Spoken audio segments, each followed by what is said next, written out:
Bonjour et bienvenue dans cette capsule d'information à propos de l'utilisation de Poplet. Poplet est un site internet et une application iPad qui nous permet de créer des cartes mentales. On peut accéder à la version démonstration à partir du site principal. Lorsqu'on entre dans la version démonstration, il y a une fenêtre qui va nous guider dans l'apprentissage de l'utilisation de Poplet. On peut visualiser les étapes les unes après les autres pour voir comment ça fonctionne, mais je vais vous les présenter. Donc, vous pouvez faire le tour, mais je vais la fermer pour vous présenter comment l'utiliser. Alors, le point de départ est de faire un double-clic dans l'espace de travail afin de créer notre première bulle, qu'on peut positionner à l'endroit qu'on désire. Donc, dans cette bulle, on va écrire du texte.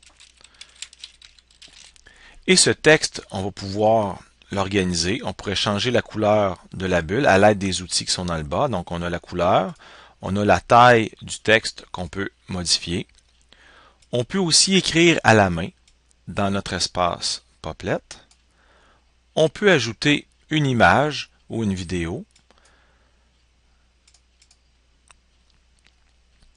Et à l'aide des cercles qui sont tout autour de notre première bulle, on peut ajouter des bulles secondaires ou de d'autres niveaux.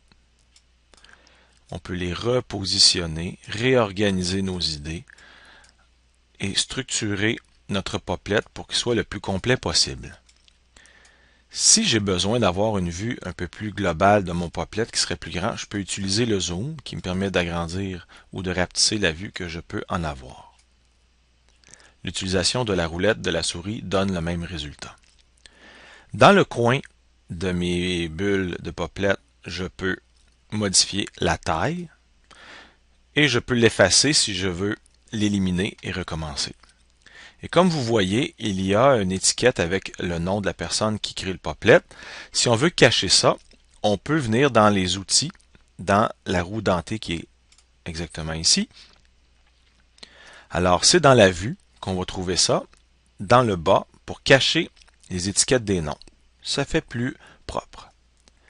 Lorsque mon Poplet est complété, prêt à être imprimé ou enregistré, je reviens dans les options ici.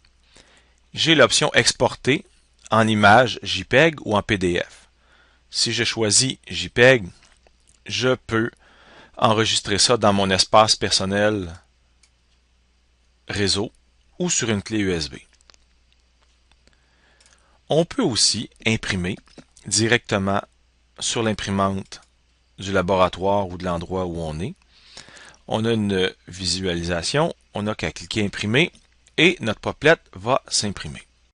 Merci et bonne expérimentation.